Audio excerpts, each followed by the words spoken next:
Well, Madison, you've come into the tournament as a wild card and you've defeated a US Open finalist. What emotions are running through your mind right now? Yeah, I'm pretty excited with today's performance. It's my third time playing Australian Open main draw, and I thought I played a really good match and I handled myself really well out there. So yeah, I'm super stoked at the moment. Madison, when that last point was played, are you able to put into words the emotions you felt and what that actually felt like at that split second? Yeah, this was my first main draw win, and I had thought of that moment for a long time, and it was just pure happiness. I was so happy. I saw the ball go out, and I looked at my box, and it was an amazing moment, and I'm really so happy that I could have it here in Melbourne with all my friends and family there. It was incredible. So yeah, I'm really lucky. And Your serve had been largely unchallenged throughout the course of the match until right at the very end, late in that second set. Could you sort of talk us through the trust you had in that, knowing that she was putting pressure on you and you were able to stand up on those big points when it really mattered? Yeah, I thought I served really well today, which was a huge thing in the match, I think, because with the lefty serve, it's always tough to kind of get in those games and win those service games. So to hold serve every game was really important, and I'd been doing a lot of work on my serve in pre-season and the few days coming up. So I'm really happy with how it held up through the match. And at the end, I was a little bit nervous, and I just thought, just go for what's been working, and I did that well at the end. So I'm really happy. Madison, last year you played a lot of tour-level matches. Do you think that helped you a lot in preparation for a match like today's? Yeah, definitely. I've had a fair few experiences now at this level, and today was the most comfortable I'd ever felt out there, which probably has a lot to do with how I played. So I think, I pushed myself last year to play a lot of the WTAs because it is a little bit, I'm used to playing the ITFs and, winning a few matches there and just playing at the lower level a bit. And I thought to get to the next stage, I'm going to have to play these bigger tournaments and the better players. So I think that definitely helped me going into today. Maddie, just shortly before you won, Sam Stosur wins and extends her career. You have Ash winning last night. What sort of example do they set, and how much have you had to do with them, and how have they helped your career so far? Yeah, Sam and Ash are both amazing people and amazing role models. So we're pretty lucky to have those girls as, people to look up to as Aussie tennis players. Ash is playing unreal, so it's not surprising that she played that match last night. It was so good to watch, and I actually didn't know that Sam won before I went on, but that's amazing for her. And those girls, they always have time for a chat, and Ash in the locker room, she's always, good luck, Mads.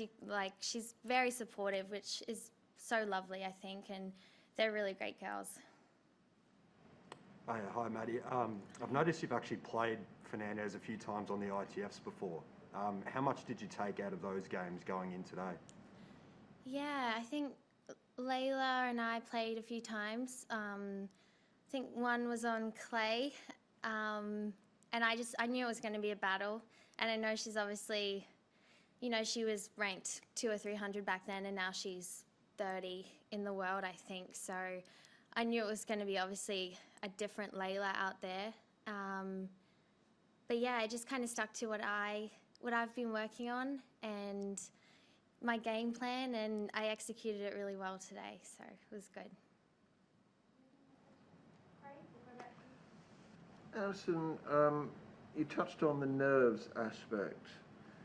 When you weren't able to convert, I think there were a couple of match points on her serve.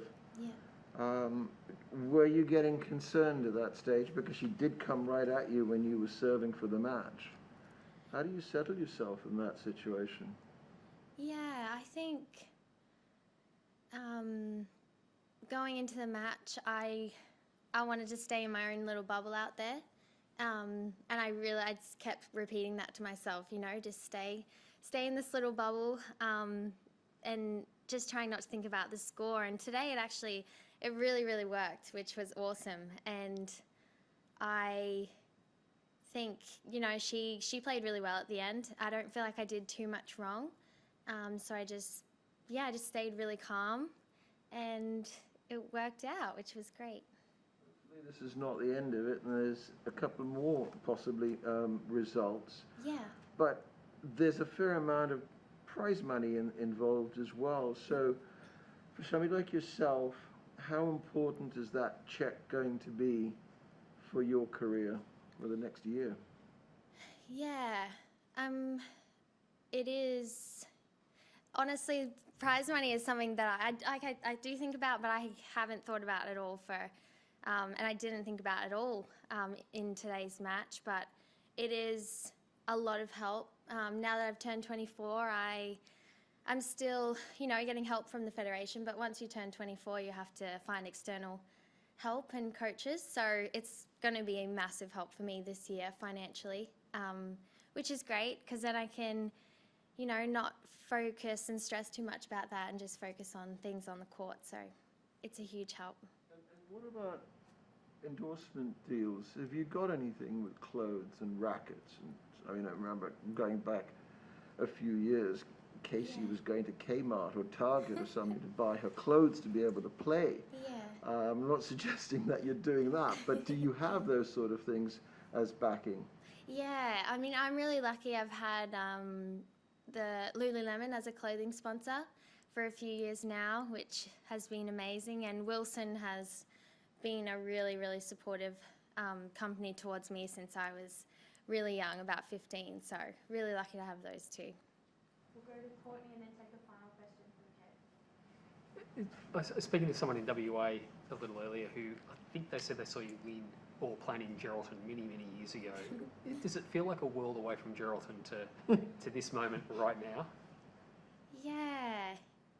I mean, I was talking to my mum yesterday, and, you know, we started tennis just as a bonding thing with my mum and I, and she said the other day, she was like, it's just, you know, I'm so proud of you that you're playing in the Australian Open. It's amazing. And I think sometimes you just have to look back and think of the journey and that you are at one of the biggest tournaments in the world. So it's pretty special. And I remember playing Geraldton a few years ago, and it was a lot of fun. And I love playing tournaments like that. And yeah, I'm really lucky to be, you know, here experiencing a tournament like this. We'll take our final question in room from Jed, and then we'll move online.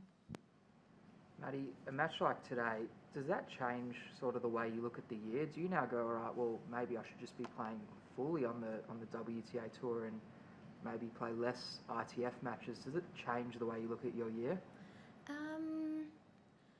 I think, you know, there's still so many benefits in playing ITFs for me.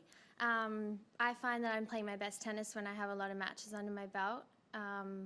So, you know, I think I definitely will do a mix, still some ITFs and, you know, a few WTAs, and I will schedule around what I can get into and how I'm feeling. But yeah, I think I've got to, you know, focus on the next match, which will be exciting, and see how far I can go this week, because, you know, it could change a few things. So yeah, we'll see.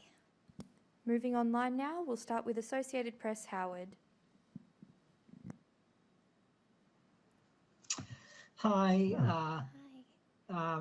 Wanted to ask, how much of last year's U.S. Open did you watch and pay attention to? And what was your impression of Fernandez's run there? And did knowing what she did there enter into your mind at all coming into a match against her today? Yeah, I mean, I actually watched a lot of Layla at the US Open because she's she was playing with my really good friend Erin in doubles. So I was there, we were there supporting her, watching her singles matches, and then I'd go watch her doubles matches. And she's such a lovely girl. So I mean, I knew she was going to be a really tough competitor today. I'm not sure if she was 100% physically okay today, because I know she pulled out of Sydney and, you know, had a little bit of a niggle in Adelaide, but I'm still, really stoked with how I played and how I executed my game plan. And we'll take our final question for today from Mark McGowan, News Corp. Congratulations, Maddie. Obviously a massive milestone for you. Can you talk me through not being able to go home at Christmas time and just how difficult that was on top of a year when you were already on the road for, 9, 10, 11 months, whatever it was? Yeah. I know the last couple of years have been so tough for everyone. A lot, and I know a lot of people are in worse situations than I am, but it is hard not to see your family. And I was flying back from a 7-month trip and couldn't get into Brisbane where I live or Perth where my family is. So I was so lucky. I had a really good friend in Melbourne who took me in for 2 months, which was amazing. And I think the people around you just make it so much easier. So I was really lucky to have her. And hopefully I can get back to Perth sometime this year. Is that Kayla McPhee? No, so I couldn't get back to Brisbane. I do stay with Kayla in Brisbane, which is where I live and train, but I have a really good friend here in Melbourne, Emma Shoemaker, who's helping me out these few weeks as well. So yeah, staying with her was a lot of fun. Thank you. That concludes our press conference today. Thank you for those who have joined us in the room and online.